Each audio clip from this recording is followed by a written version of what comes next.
Hello everyone. हम लोग भारतीय राष्ट्रीय आंदोलन का सीरीज़ कंप्लीट कर रहे हैं और इस सीरीज़ में हम लोगों ने लगभग सारे टॉपिक को कंप्लीट कर लिया है जो आपके कोई भी कॉम्पिटिटिव एग्ज़ाम के लिए इम्पॉर्टेंट है।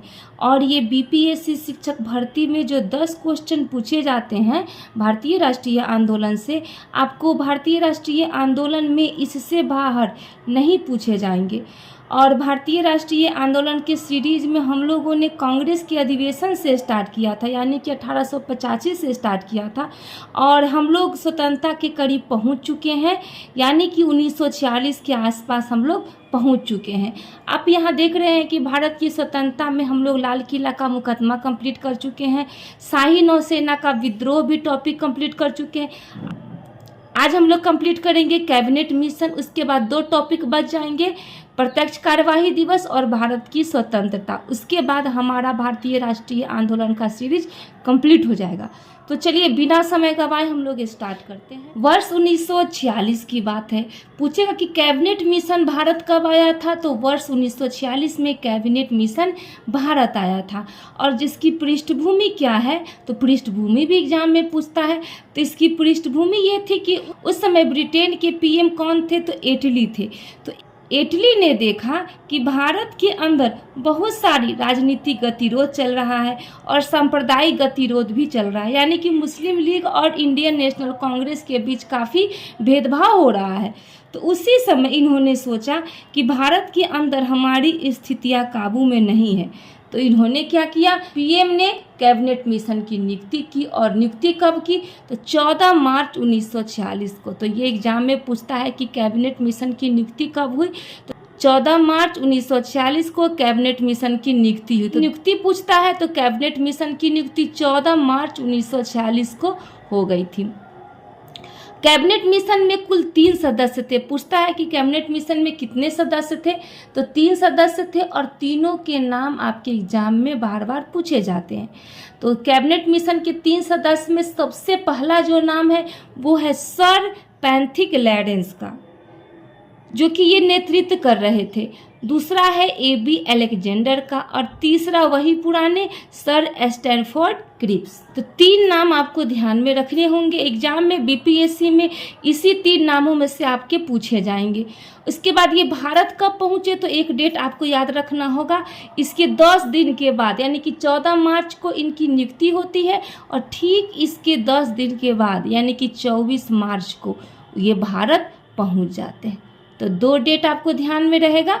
इसके बाद आने के बाद यहाँ ये बैठक करते हैं। कौन बैठक करते हैं, तो कैबिनेट मिशन यहाँ आने के बाद बैठक करते हैं और बैठक में भारत के वायसराय जो कि लॉर्ड वेवेल थे वो भी शामिल होते हैं। उसके बाद राजनीतिक दल के नेता, यानी कौन से राजनीतिक दल के नेता, तो सभी राजनीतिक दल के नेता इसमें शामिल होते हैं।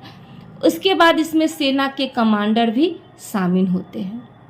जब ये सब बैठक में बातचीत करते हैं तो उसके ठीक बाद 16 मई 1946 को कैबिनेट मिशन जो है अपनी योजना को प्रस्तुत करते हैं। तो याद रखना कि कैबिनेट मिशन अपनी योजना को कब प्रस्तुत करते हैं, तो 16 मई 1946 को।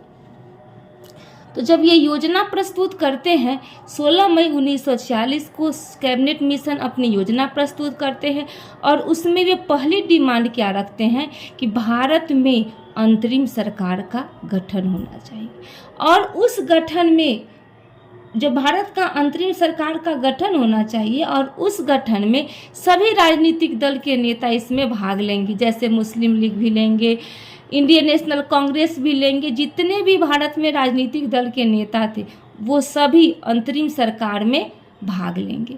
दूसरा इन्होंने बात रखी थी कि भारत में संविधान सभा का गठन हो।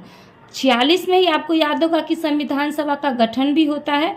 तो ये 16 मई को ये बात कहते हैं, योजना प्रस्तुत करके योजना के द्वारा अपनी बातों को रखते हैं। कौन रखते हैं, तो कैबिनेट मिशन। और तीसरी बात वो कहते हैं कि मुस्लिम लीग जो कि पाकिस्तान की मांग कर रहे हैं, उनकी पाकिस्तान की मांग को हम रिजेक्ट करते हैं। इस पे मुस्लिम लीग काफ़ी गुस्सा हो जाता है। उसके बाद भारत में फिर से चुनाव होता है। चुनाव कब होता है, तो जुलाई 1946 में। आपको याद होगा कि 1937 में भी पहली बार भारत में चुनाव हुआ था। उसकी अलग से हमने वीडियो बना दी है। उस चुनाव में फिर उस समय भी 1937 के चुनाव में भी कांग्रेस 11 प्रांत में से 8 प्रांतों में बहुमत की सरकार बनी थी। फिर 1946 में भी चुनाव हुआ तो उस समय भी कांग्रेस की सरकार बनी, यानी कि 11 प्रांतों में से कांग्रेस 8 प्रांतों में सरकार बनी। अब पूछा जाता है कि 1946 में जो चुनाव हुआ था उसमें कुल सीटों की संख्या कितनी थी? तो कुल सीट की संख्या थी 1585, जिसमें से इंडियन नेशनल कांग्रेस जो है 923 सीट पर वो जीत जाते हैं। और मुस्लिम लीग कितने सीट पे जीतता है? तो 425 सीट से जीतता है। तो आपको ध्यान में होगा कि कांग्रेस 923 से बहुमत की सरकार बनाती है और अंतरिम सरकार बनाने का प्रस्ताव मिलता है। कैबिनेट मिशन जो है अंतरिम सरकार बनाने का प्रस्ताव देते हैं और उस समय वहाँ पर जवाहरलाल नेहरू मौजूद होते हैं और जल्दी से जवाहरलाल नेहरू क्या करते हैं? इनके प्रस्ताव को स्वीकार कर लेते हैं। मुस्लिम लीग कहते हैं कि पाकिस्तान की मांग करते हैं।